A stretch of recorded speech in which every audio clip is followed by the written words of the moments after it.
Good afternoon, everybody. I'm Yasmin Vasugian. While Americans are adjusting to their new reality today, the federal government is preparing for more steps to help industries and people affected by the pandemic.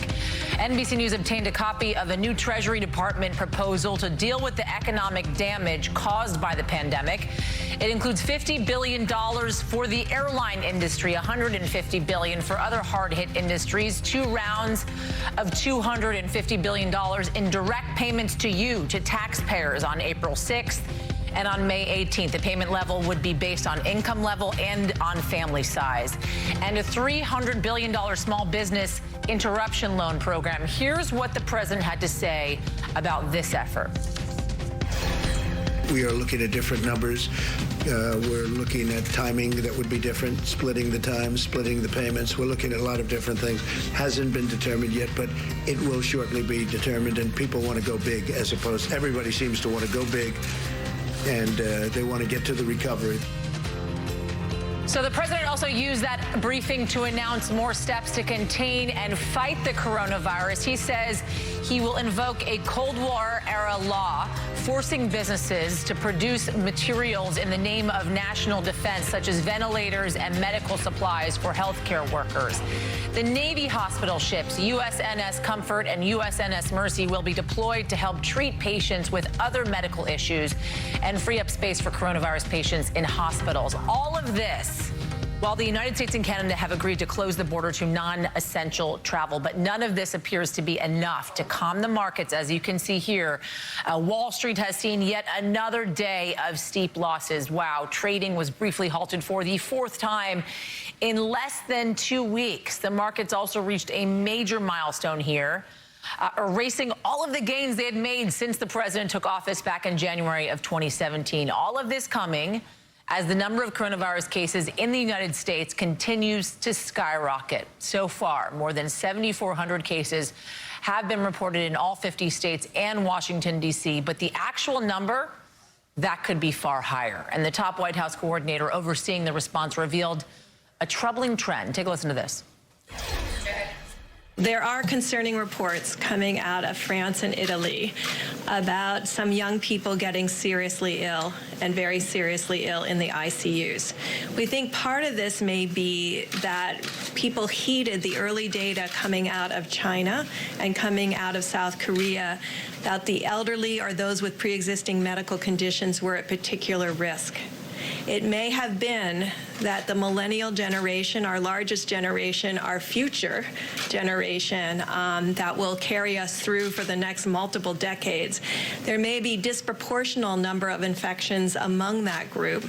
We're going to get to that a little bit later on in the show, speaking with the physician later, Dr. Hotez. But first, I want to start on Capitol Hill, where the Senate is set to vote any minute on emergency legislation that could help you. The Families First Coronavirus Response Act passed by the House last week. That would provide at least $750 billion in aid and include free coronavirus testing, food assistance, and unemployment benefits. Take a listen to this. This is a time for urgent bipartisan action. And in this case, I do not believe we should let perfection be the enemy of something that will help even a subset of workers. And amidst all this, Treasury Secretary Steve Mnuchin saying without major help, the unemployment rate could actually reach 20%. Wow. Joining me now from Capitol Hill, NBC News correspondent Leanne Caldwell for us. Leanne, good afternoon to you. Thanks for joining us on this. The major question is, as we've been asking for the last couple of days, talk to us about the timing of this vote, which I believe could be happening at any moment. That's right, Yasmin. This vote could start any moment. They're voting on a different amendment now, and then they're going to go right into this final vote. But this vote's been won in days of making. The House passed it late Friday night, early Saturday morning. They had to make some technical corrections that ended up being pretty significant to the bill. And then when it came over to the Senate Majority Leader Mitch McConnell, he was trying to decide if he's going to move forward on that bill or try to combine it with some big, broader package. He made the decision decision that he was going to move forward on the House-passed bill, and he had to convince some of his members to get on board, some of his Republicans who didn't like this proposal. He told them, gag and vote for it anyway. Let's move on and get to the next one. So they're finally going to vote on this, which shores up unemployment insurance. It provides paid family and sick leave to people, and it also provides free testing for anyone who needs testing. So this is a bill that has been in the works for well over a week, and it's finally going to get out of the Senate and go to the president's desk as early as today, Yasmin. So that is phase 2. McConnell also mentioning that there is going to be a phase 3 as well. Also want to touch on this package that we have heard about from Steve Mnuchin, from the Treasury, from the president as well. I'm talking about it today, this additional stimulus package that would actually get taxpayers more money in 2 different installments, as I laid out at the top of the show. When could we see this go through? They're moving extremely quickly, especially in Congress time. I've never seen a move so quick up here. What's happening now is Senate Republicans have been gathering over the past couple days and meeting and coming up with the specifics of this bill. They have to get their proposals, these senators who are leading these task force, to McConnell by tomorrow morning, we just learned. And then at that time, McConnell is going to combine this, send it to the White House for their sign-off, and then what we're told is run it by the Democrats, Senator Schumer and House Speaker Nancy Pelosi, hopefully to move on to a vote maybe as early as next week. But this is legislation, like you mentioned, that's going to likely include these direct payments to Americans. And it tracks very closely, this entire bill, with what the White House wanted. And so that's why it was relatively easy for the Republicans to put pen to paper, is because the White House appears to have been very clear on what they wanted. And so it's not going to be a direct check to every single American, I'm told. Instead, it's going to be targeted based on means, family size, how much people make. And then there's other proponents as well that are being discussed and are still being worked out, including some assistance to the airline industry and then a lot of assistance to small businesses, Yasmin. I think we can all say we're glad that they're working together. Sadly, it takes a pandemic, it seems, in Washington for this kind of thing to happen. Leanne Caldwell, my friend, thanks for talking to us today. Appreciate it. Yep. So as we have said, the economic impact is already being felt, as we've been seeing in the markets for the last couple of weeks. Joining me now to talk about that is founder and co-managing partner of Skybridge Capital and former White House Communications Director Anthony Scaramucci. Good afternoon, Anthony. Thanks for joining us on this. I want to read a tweet from you last night. You actually proposed a $3 trillion stimulus package, basically saying we need to think 3 times bigger than the measures that are being discussed now, and that we should be treating this like wartime and overwhelm the enemy with firepower. Break down what you're proposing, because what we've heard from the president, Mnuchin, as well, has been a $1 trillion stimulus package in addition to the measures that are being passed in the Senate, hopefully in the next hour. The first thing I want to say is a very good start, and so I think they're doing the best they can and they're thinking things through. But I spent about 3 hours with my economic team at Skybridge yesterday going through the per capita consumption of the average American and then extrapolated that data. And so it breaks down like this, Yasmin. It would be $800 billion going directly to families in need in the United States. It's approximately $3,000 per adult and $1,500 per child. The second piece of this is that they should have a tax furlough or a tax amnesty for people below $100,000 a year. That's about $250 billion. And then I'm calling for a lend, grant, or gift bank or agency, and you put up $2 trillion into that bank. You may not need all of it, but this is where you can supply companies like Boeing, but also the local restaurant and the local Dunkin' Donuts. And depending on the case, you give, grant, or lend it. And in the case of somebody like Boeing, you lend it. Maybe it's at 0 interest rate with the understanding that there's no share buybacks for 5 years, and there's certainly no layoffs. Last piece, certainly another very important piece, is $150 billion in hospital restoration and increasing beds around the United States. I think the president is correct. He has to go big here, but $1 trillion is not enough, and you're seeing the market react to the $1 trillion stimulus. We're down another 8-9% today because people are resetting and recognizing that that's not enough of a multiplication effect through the economy. And so I like where they're going directionally, but they've got to multiply it by 3. It'll calm down the markets, and more importantly, it'll calm down the anxiety of the average American. So it's interesting. You're talking about the macro level and the micro level as well. And the macro level, as we all well know, incredibly important, but micro level really important because that affects people on a daily basis and being able to keep their lights on, getting food on the table. With your proposal, how long would this fund families? Because obviously, as we know at this point, we don't know how long this thing is going to last. Mnuchin's proposal and the president's proposal with this $1 trillion that they're putting out there, that seems as if it's going to fund families for at least 6 weeks or so, which I could argue is not necessarily enough time when you have the president saying this could last until August at the very least. Okay, so that's why it's a flexible program. You have to think of it like an accordion. Let's assume the worst case scenario here, what the epidemiologists are saying is 6 months. The proposal that I'm suggesting on the table would do that. Of course, if we got better news, you could shorten it up and, you could take back some of those lending facilities, Yasmin. But for me, looking at the markets, I've been a market participant for 31 years. The sell-off is related to the fact that we know that most of our fellow Americans are living paycheck to paycheck. Most of our small businesses are based on weekly and sometimes daily revenues. And so this anxiety in the marketplace right now would be totally put to rest, and we could let every American know that they're going to be okay. And that is, frankly, what our government is for. What the president said today, I totally agree with. I put it in my tweet last night. We are at war. It happens to be with an invisible molecule, and we can beat this.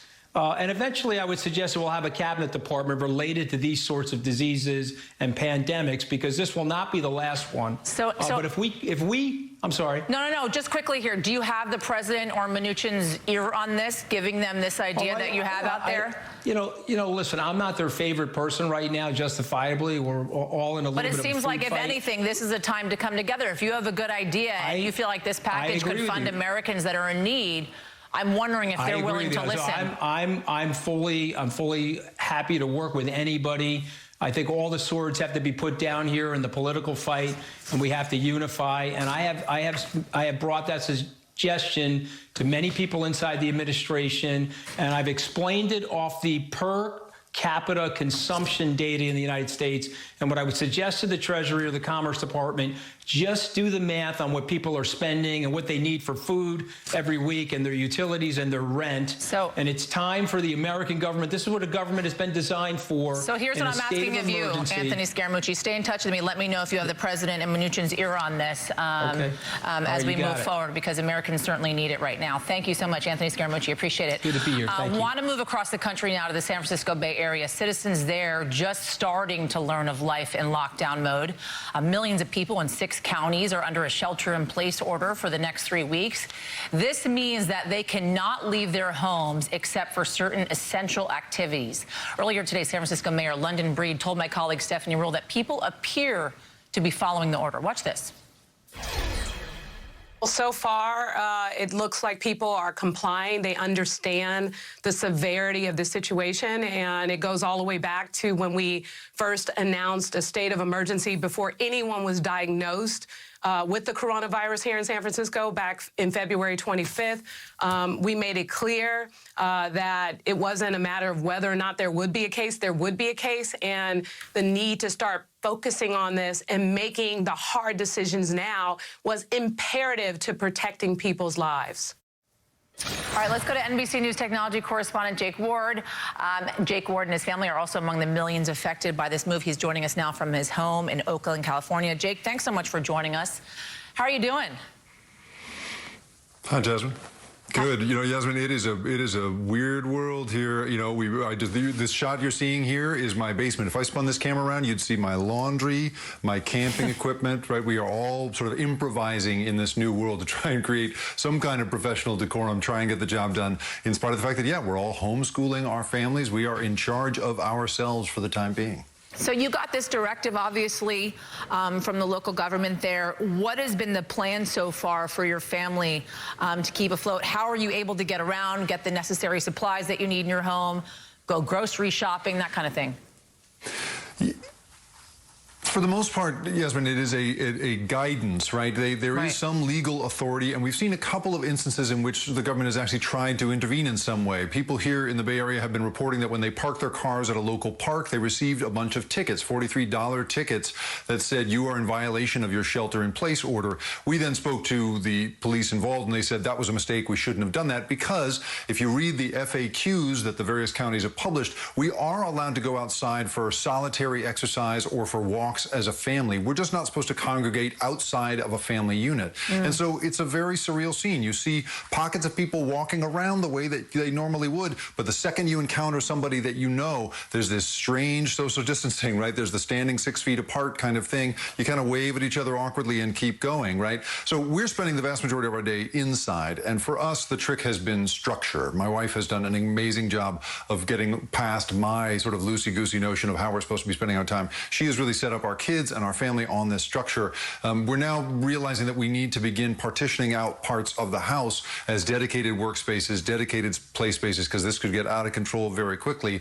Fundamentally, we're still in good shape, but this is only day 2. You know, I'm feeling pretty good on day 2, but day 21 and beyond, right? I mean, the governor insinuating that we may not have schools again this year.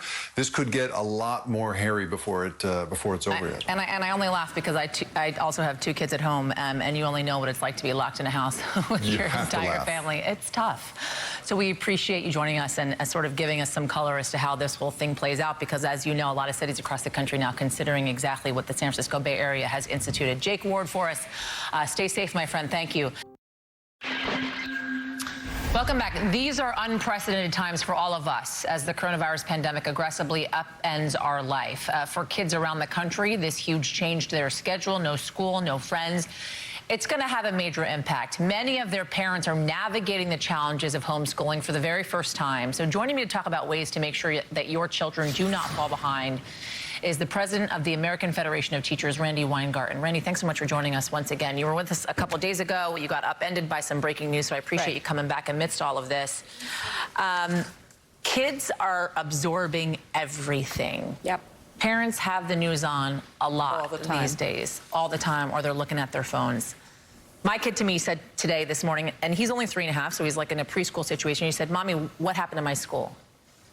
How do you talk to kids about this without scaring them? So look, a lot of it has to be age appropriate, obviously, and I am a teacher and a lawyer, not a child psychologist, but what I've learned from, and I was a high school teacher, but what I've learned from all of our experts is we have to be calm yet honest. Our demeanor is going to say a lot more to kids than even our words. So calm and honest, consistent. And so there may be things we don't know. And when we don't know, we should say, "Sweetie, we don't know." But what we know is that there is a health emergency, and some people may get sick. And what we're trying to do first and foremost is making sure we keep people healthy. So that's why we're isolating, and that's why we're social distancing, because we're really trying first and foremost to keep people healthy and safe.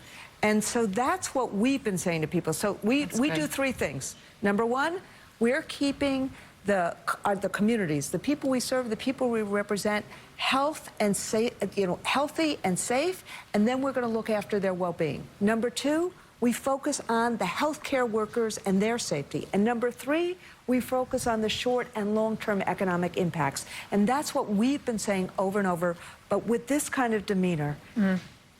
So let's talk about curriculum here, right? Because for many people, on Friday they were at school, then they got the announcement their schools were closed, and on Monday they had to go online. How do you move ahead when you're a parent at home and you've never homeschooled before with your children? You're a teacher who's at their own home, who's never schooled children in this type of experience with this type of medium. Is there a fear that a lot of kids are going to fall behind, considering there's 3 months left at least in the school year? So the answer is, I want people, and I saw Joy Reid do this a couple of days ago, and a couple of other of your amazing anchors do this. I want people to take a breath. because there's going to be several weeks now of how are we going to do remote learning. And so last week was about, and I was with you when I said, look, ultimately all the schools are going to have to close. And that was before Donald Trump said, that happen. you know, Yeah. let's increase social distancing to no more than 10 people at a time. So obviously all the schools were going to close. But last week was about how do we make sure we stop transmission of the virus? That's why schools, like once people got that Imperial report, that's why schools started closing frantically all over the country. This coming week, we have to plan about learning. We have to plan about remote learning and online learning. Some people have computers and software and hotspots at home, and others don't. So we have to make it remote learning as well. So what I'm asking parents all across the country and teachers all across this country to do, take a breath. Let's try to figure out what makes sense. And the good news is that since testing, federal testing, state testing, all happens in April, we've gone through most of the school year. So we need to figure out how to kind of end the school year so people can show and kids can show what they've learned in terms of teacher kind of driven assessments. And then we have to kind of figure out the how to avert summer slide, spring slide, and summer slide. But we need some time to let teachers and principals plan. They're genius. They can come up with ideas. But it's a matter of we may be with this thing, with the virus, for a long time, so we gotta calm people down. And that's why I think what you say is so important, in that we do all have to take a breath every so often, because I think amidst all of this, you forget to do that. Exactly. And trust the professionals sometimes. Randy Weingarten, thank you so much. Appreciate you coming in once again. Coming up, Italy sees its highest single-day spike in coronavirus cases and deaths despite a week-long nationwide lockdown there. We're live in Rome with a look at what the U.S. can learn from the situation in Italy. You're watching MSNBC. Welcome back. Italy, the epicenter of the pandemic in Europe. It is now in its second week of a nationwide emergency lockdown, but it just saw its biggest single-day increase in deaths and infections since the outbreak began there. Italy now has nearly 36,000 cases. Nearly 3,000 people have died there.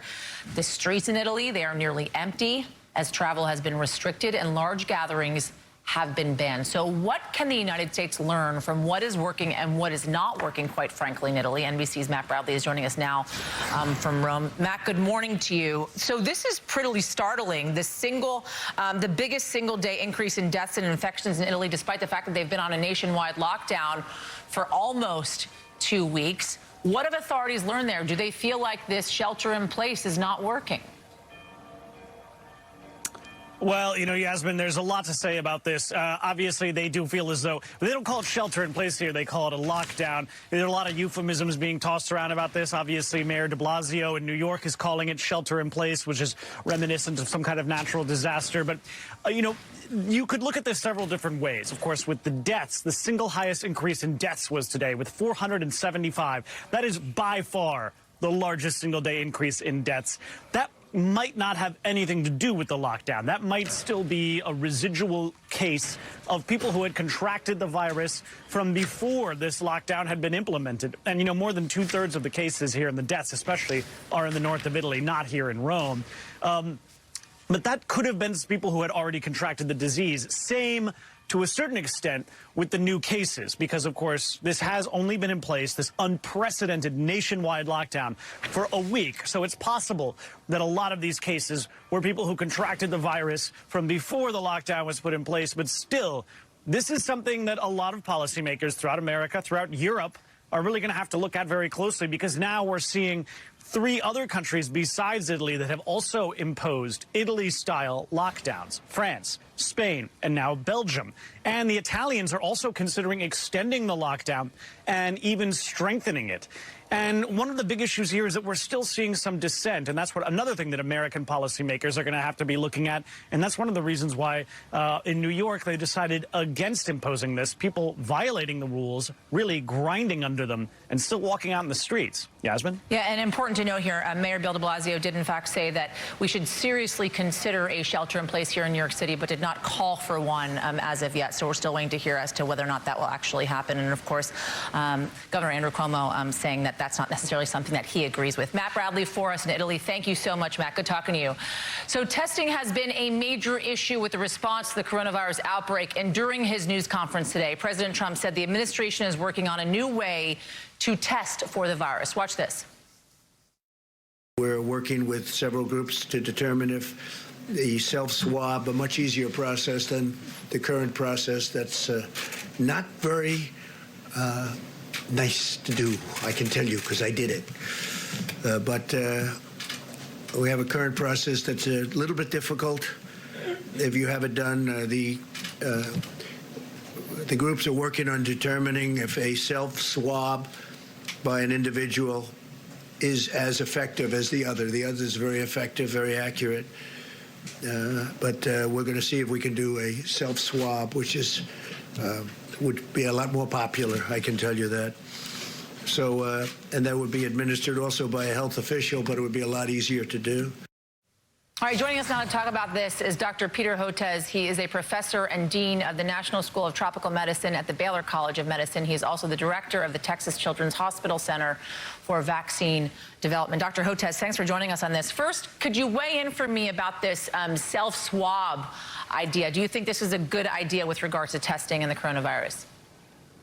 Well, it certainly could be helpful if we could do home testing, almost like a pregnancy test, but I think we're a ways off from it. I think there's an intermediate step, which is we need a rapid test where physician, healthcare provider could get an answer right there, point of care, without waiting several hours. So if we could even put that in place, I think it would help accelerate testing. Look, I'm just hearing that 475 number.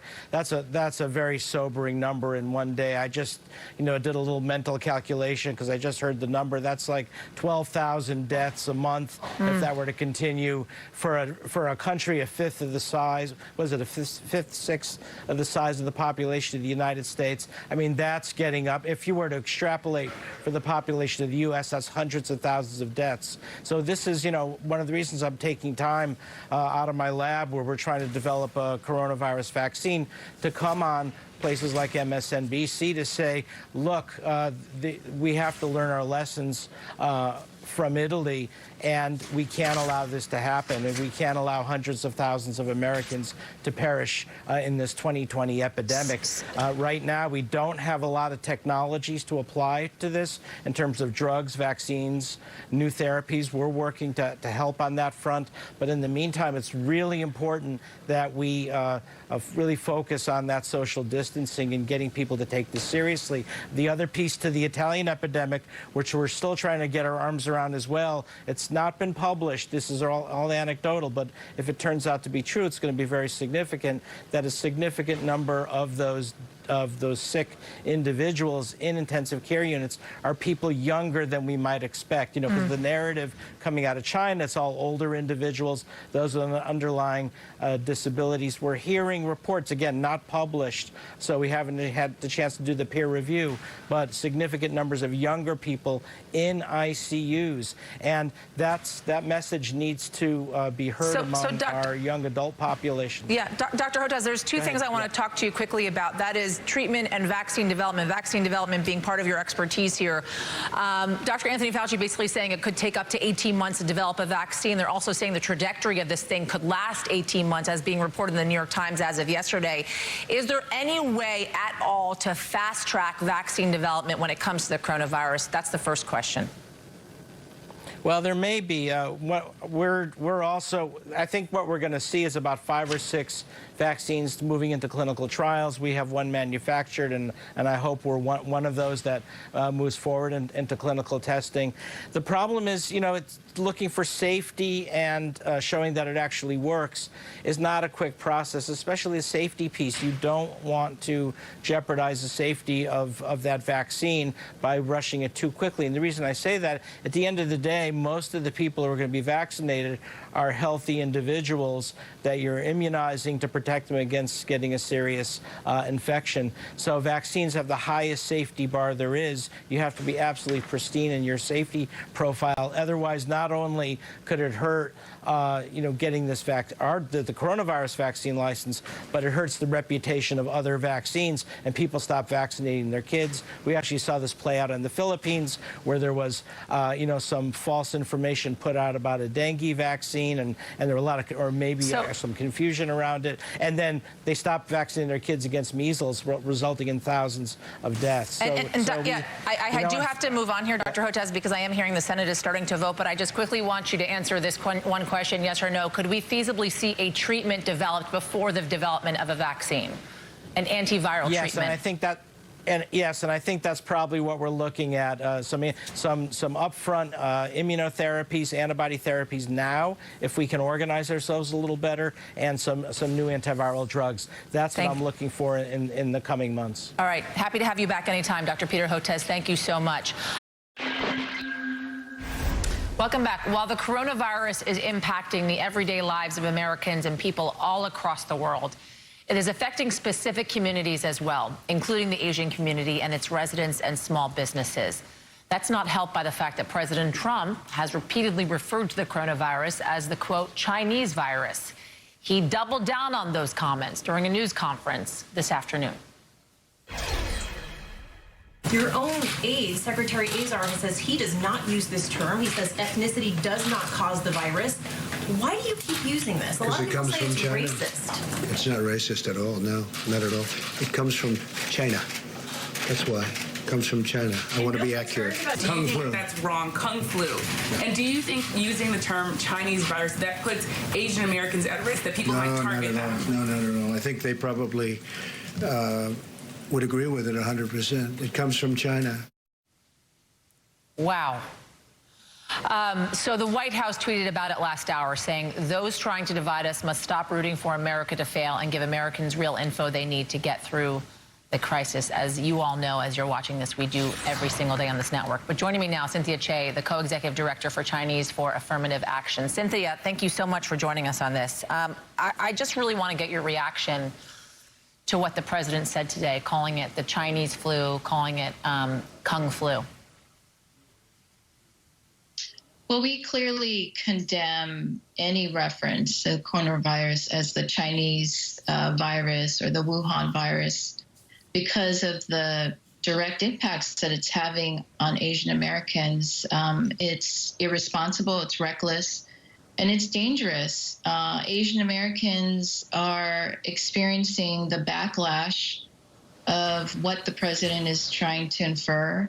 And this is something that I think we need to be united around. This is a global pandemic, and Asian Americans are experiencing the same things that everyone else is around the world, dealing with this new reality of what it means to live under sheltering in place order, homeschooling our children, taking care of our elders. And we don't need this added burden of being scapegoated or blamed for this infectious disease. So I want people to understand how it's affecting them, if in fact they don't understand why something like this would be detrimental to the Asian American community when the president is continuing to use this term, the Chinese virus. So what effects are you seeing on the Asian American community because of these terms being used so frequently? So since the outbreak, we started hearing about stories. We did a media scan and on social media, and the backlash has been swift and very hostile. One of our community partners is supporting a child who was beaten so badly that he had to be taken into the emergency room. Wow. Because he was being accused of having the coronavirus. And in our minds, how do children even come to believe that? I heard your earlier guests talk about how children are very in tune with what adults are saying and what they're hearing. And this is having serious consequences. Counseled a young woman in San Francisco who was spat on and was cursed and was physically threatened by an individual who accused her of bringing the coronavirus to the United States. So words matter, and they have severe consequences, not to mention the fact that if we are going to fight this virus, we need people to feel as though they can come forward without repercussions so that they can be transparent, and so that we can begin to trust our government when they give us public health information. And that has been broken. And we have to remember the fact that this is another layer of distrust. This administration has been very hostile towards immigrants. And this, again, is adding to that fear and suspicion towards the government. So talk us through, Cynthia, exactly what your organization is doing to support Asian Americans that have experienced this type of discrimination that you're describing. So we are actually launching tomorrow a website where individuals who are directly affected or have witnessed discrimination or hate or violence as a result of COVID-19 to report this, so we can have real accounts of this happening. One, so that we can help people so they feel like they can do something about it. And that they're not alone. We want to be able to analyze this collected data so that we can develop real-time interventions and public education campaigns. We also are organizing across the country to condemn elected officials from using their platform to incite anti-Asian sentiment. Because of the consequences or the ramifications I just talked about. I think we can all agree this disease does not discriminate. This is about unity, not about dividing people. Cynthia Che, thank you so much. Appreciate it. Coming up next, the silver lining, some positivity that sprung from quarantines, school closures, and what's now our new normal for at least the next few weeks. You're watching MSNBC. Back to that breaking news on Capitol Hill. The Senate voting right now on the Families First Coronavirus Response Act. NBC News congressional correspondent Leanne Caldwell is joining me now. Just about 20 minutes or so ago, Leanne, I said on the air that they had started voting, so we have about 10 minutes left as they have set aside 30 minutes for this vote. Where do we stand as of now? Are we expecting this to pass? We are expecting it to pass, Yasmin. Of course, anything can happen before the vote is called, but there's just a few minutes left, about 6 or 7 minutes left in this vote. And the vote count so far shows that it is very likely to pass. It's going to pass. It needs the support of 60 senators. There was always a question of how many Republicans were going to jump on board on this bill, because there were Republicans who weren't totally comfortable with it. They thought they created new government programs, new mandates for businesses. But they seem to have overcome that hurdle. As I said, the vote isn't called just yet, but it is looking very likely that it's going to pass, and that's going to give them much momentum to move on to this next phase of legislation, which they're already working on, Yasmin. All right, Leanne Caldwell, we will be watching. Thank you so much. Yep. So as our lives are completely different today, and many are feeling anxious and afraid, as many of us are, but with that, we have a silver lining for our sanity. Over the weekend, I put out a tweet to see how some of you are holding up. What is your silver lining in all this? I know it's hard, but there is one. Erin Wallace from Washington, D.C., she says she's spending more time with her husband and her 2 sons and taking part in arts and crafts, movies, and games. June Jones says her family just adopted 2 dogs, and they now have extra bonding time with the newest members of their family. Brad Daly and a group of volunteers built a handicap ramp for a neighbor in need. That is awesome. And some of your favorite celebrities are making the most of the situation as well. Yesterday, John Legend hosted a free mini concert from his home with his wife, Chrissy Teigen, by his side. If you missed it, watch a little. Love me, loves all of you. Love your curves and all your edges, all your perfect imperfections. I mean, come on, that is everything. And just a couple of minutes away, Emmy Award-winning actress and dancer Debbie Allen will host a free dance class to help get you off the couch and moving. Send me your videos, by the way, if you participate in that. We'd love to hear the ways that you are spending your time during this pandemic. Send a tweet my way, and we're going to try and feature it in our next Silver Lining segment. NBC News is bringing together a team, by the way, of correspondents and experts for a primetime event. NBC News Special Report Coronavirus Pandemic. What you need to know about this virus. Lester Holt will anchor. That is Thursday, 10 p.m. Eastern across NBC, MSNBC, and NBC News Now. That wraps up the hour for me. I'm going to see you right back here tomorrow at 5 a.m. Eastern for Morning Joe's First Look, and then again at 3 p.m. Eastern. Deadline White House starts after a quick break.